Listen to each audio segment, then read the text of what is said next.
Good afternoon, everyone. Thank you so much for attending Understanding Comparison Shopping Services, also known as CSS. Today we have an amazing guest with us, Max Plasner, who he's laughing at me because I so got that terribly wrong. But other than that, you may be wondering why an MPI is a great authority to talk about CSS. Well, today we received our Google CSS Partner Premium Badge, which we are the first ad agency globally to receive this badge, which means we have over 100 clients on our CSS service. So if I do say so myself, we are exceptional at it. So just a few housekeeping things before I pass it over to Max. Today's presentation will be about 30 minutes long. If you do have any questions, feel free to put them in the chat. We will answer all questions at the end. We will also be recording today's presentation, so if you can't attend the whole thing, we will mail it out to you probably tomorrow, hopefully tomorrow. And now I'm going to hand it over to Max, who will be speaking about CSS. Brilliant. Thank you, Lisa, and thank you, everybody, for joining. So I want to walk you through everything about CSS today. So firstly, what is it? And secondly, why should you care? And then how does it work? So jumping straight into what is a comparison shopping service. Firstly, you're more familiar with them than you think. So Kelku, Shopzilla, Google Shopping, all names you would have heard of. They're all comparison shopping services. You might even be more familiar with less retail-focused ones like Money Supermarket and CompareTheMarket.com. They were popularized around in the late 80s. Bargain Finder was the first globally recognized CSS at about 1995, with Kelku coming slightly later in 1999, where it all started to kick off. And most of these comparison shopping services were primarily working as affiliates. So they would be spending their own money, driving this traffic to sites, and earning a fee through an agreed commission level as a percentage of the revenue generated. Quite a few also worked on sort of a CPC basis, but primarily it was more of an affiliate play. And it was initially a really big industry. In 2005, Kelku generated about an estimated 103 million euros in revenue. I think the UK market was valued at around $1 billion in the UK alone across all comparison shopping services. But by 2015, that figure was marked closer to 38 million euros. So these are figures according to the Telegraph. So what really drove that rapid decline in their revenue? Well, they laid the foot of the blame really at Google's door. So in 2015, Kelku filed a lawsuit against Google, claiming anti-competitive behaviors within their Google search results. So they were saying that Google were promoting unfairly the Google results and pushing Kelku and various other comparison shopping services down the page. They estimated their traffic from Google as a source dropped by an estimated 95% from when Google started to make these changes. So the EU Competition Commission looked into this, and they were hit with what was a record 2.4 billion euro fine, found guilty of doing exactly what Kelku were claiming. So to sort all this out, the EU Commission gave them about 90 days to work out what to do to end the misconduct. Potentially incurring further fines of 5% of Alphabet's global daily earnings, which is, as you can probably expect, as the holding company for Google, quite a large sum of money. So they really wanted to avoid doing this. So what changes did they make? You can see here a screenshot of the search term Oliver bonus wine glasses taken in around January, February last year. And then on the right, you can see one taken earlier this week. So you can see quite a few things are different. Firstly, there are almost double the number of search results for Oliver bonus wine glasses. Don't ask me what's kicked that on. I don't really know. You can see they've also removed the link to the shopping tab. So that shop for Oliver bonus wine glasses, that link isn't there. And overall, you can see that Oliver Bonus have drastically improved their shopping coverage, which is wonderful for Oliver Bonus now appearing in the search results on the right. However, the most important difference is that buy link on the bottom that you can see on the right. What this illustrates, basically, you can see this either by Google or in this case by. Google have opened the doors for these comparison shopping services, whether it be Kelku or whoever it may be, to buy space on the Google search, which was previously, as you can see on the left-hand side, not actually possible.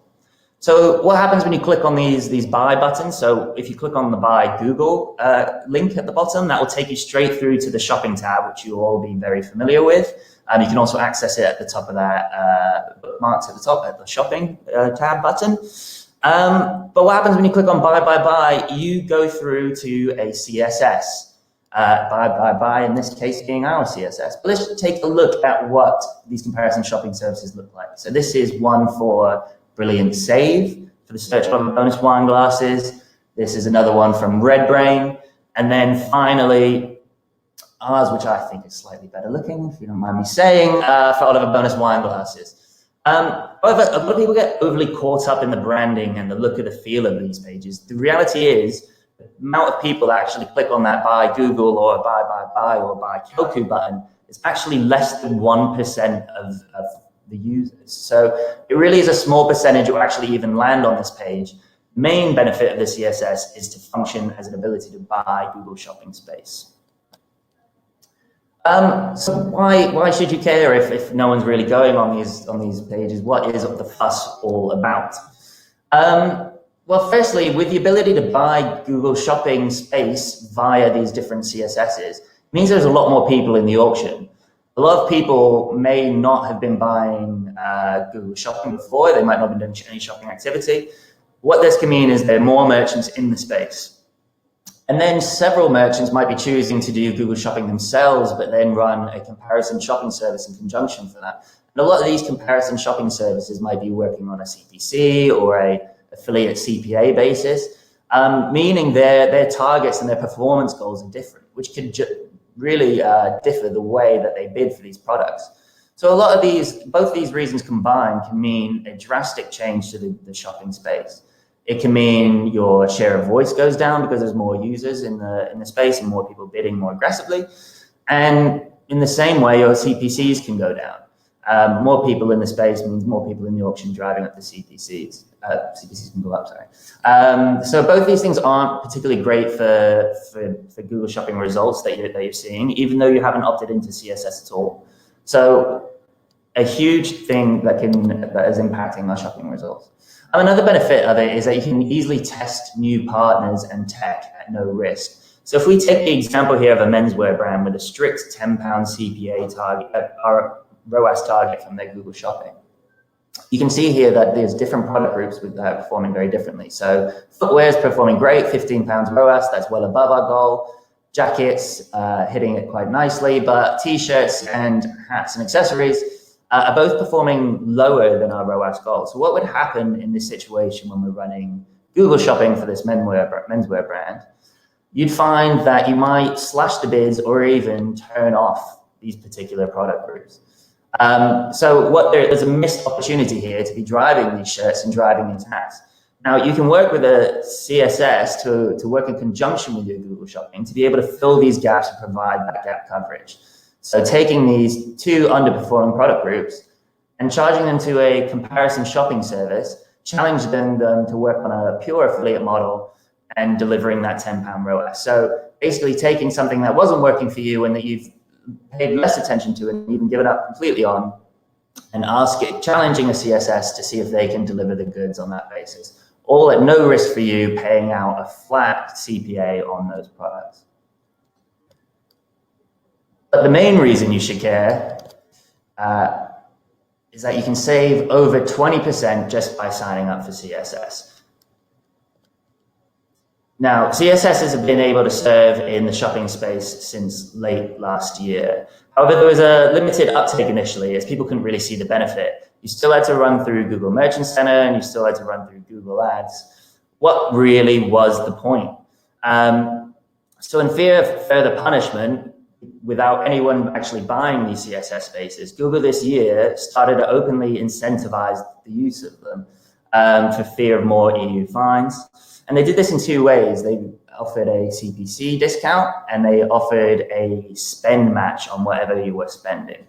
So let's look at these in further detail. So on a CPC discount, Google wanted to get more people buying through these CSSs. So what they decided to do was decrease the value of Google shopping bids in the SERP. So what this essentially means is that any £1 bid going in through Google Shopping is actually 20% less valuable in the auction. So a £1 bid is 80p value in the auction in Google Shopping. Conversely, through CSS, it actually goes through as a pound. So you can see here immediately that you are 20% richer in the auction.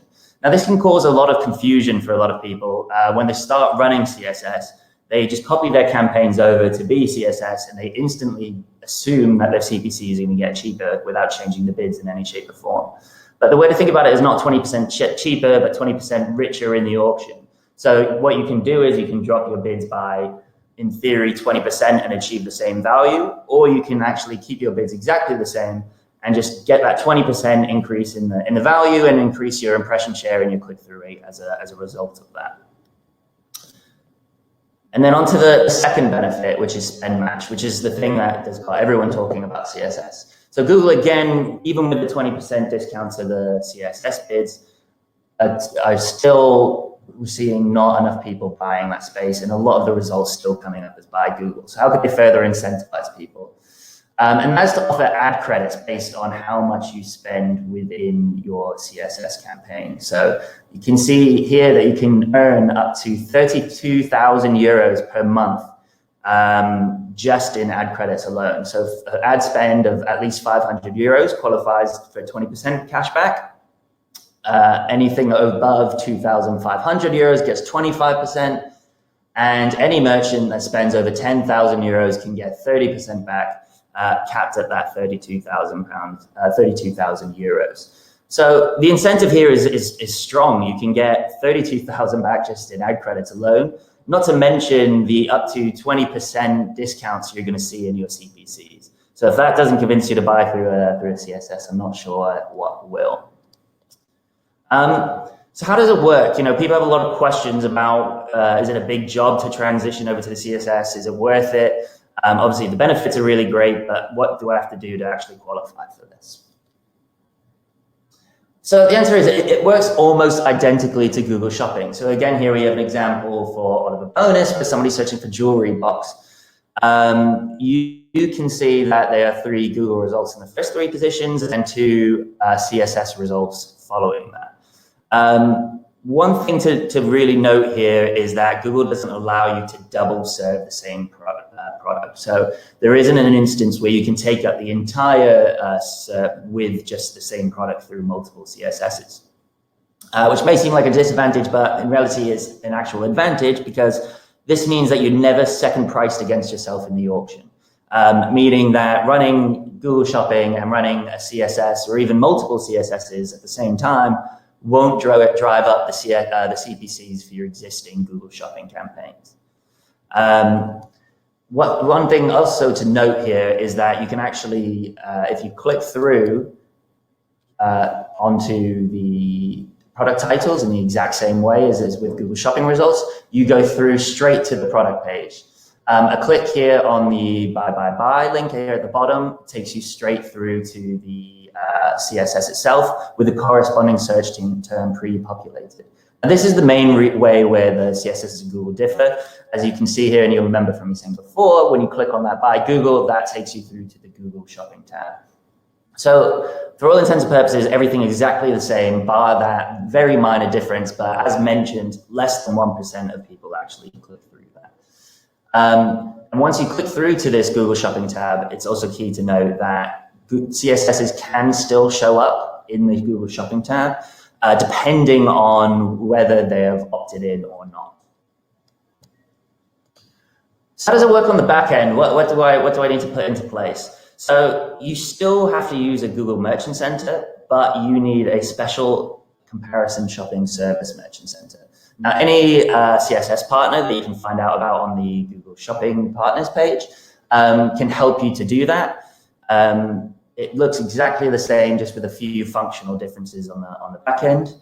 Then campaigns also still run out of Google Ads, or AdWords as it was formerly known. The structure looks exactly the same. You still build your campaigns in the exact same way as Google Shopping. The only difference being that you have a different merchant center ID depending on the setup of Google Merchant Center you go for.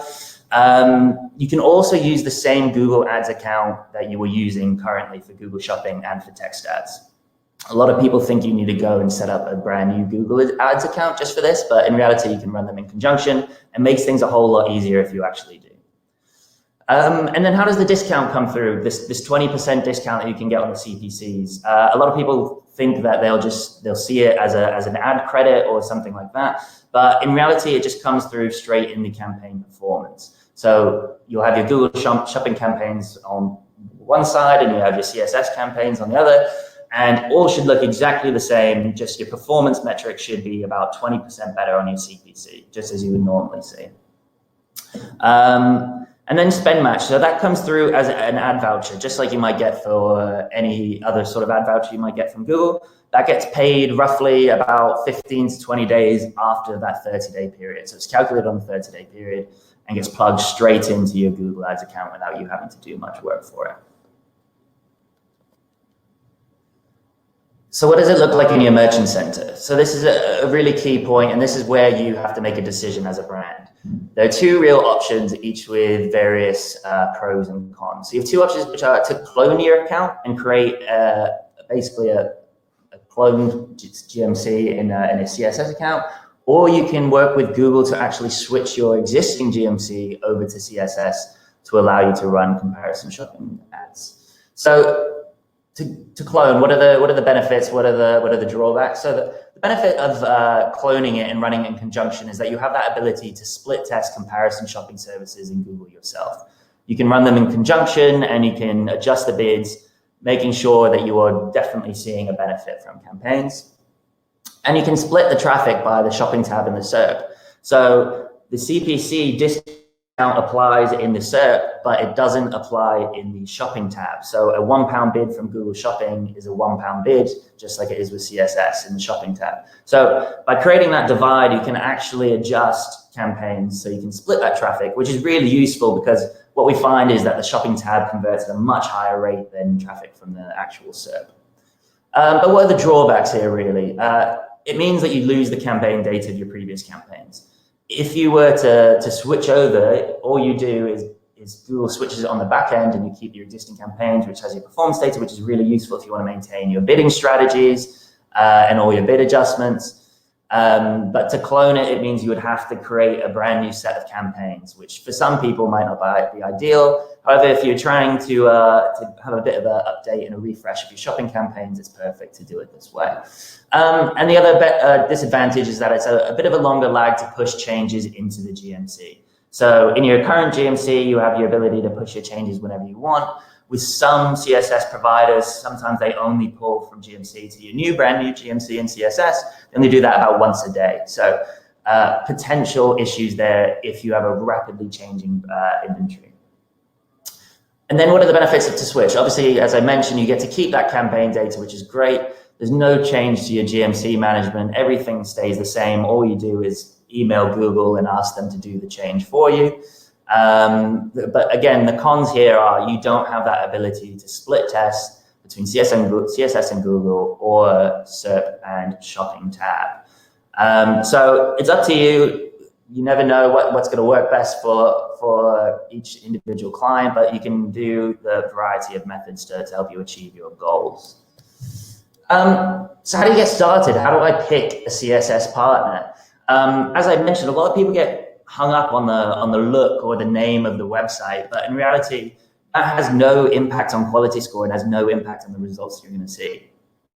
There are several different things that you should consider before looking at the actual branding of the page. The first one being, are they direct linking to the website? So several CSSs will, as I showed you in a slide previously, as soon as you click that product tile or you click the title, it direct links you straight through to the product page exactly the same way that Google Shopping does. But some of them actually do a sneaky little redirect to their own site first.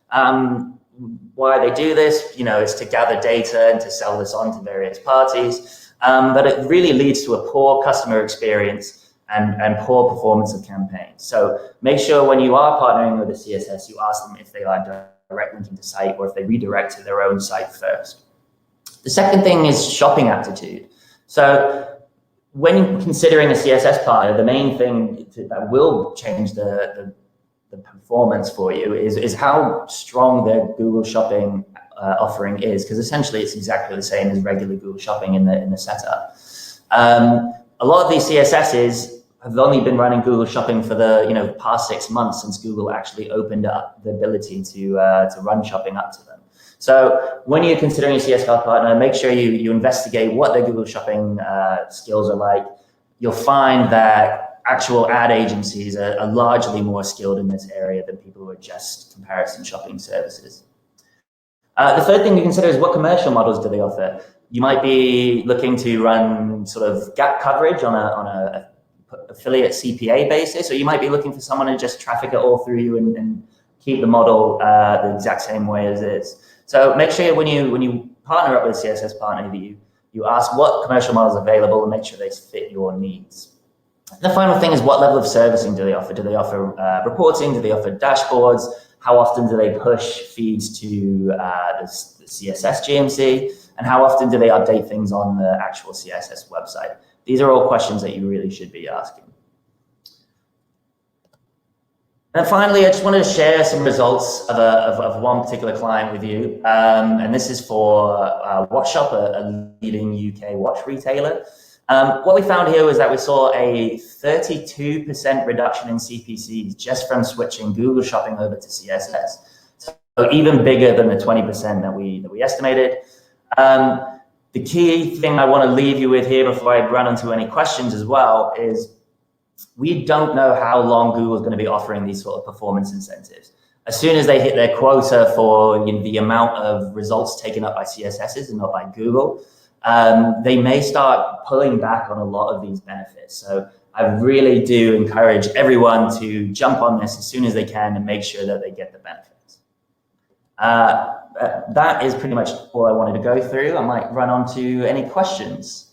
Yeah, great. Thank you so much, Max. We've had a few questions come in. There's still time to add your questions in if you would like. The first one I have is from Fred.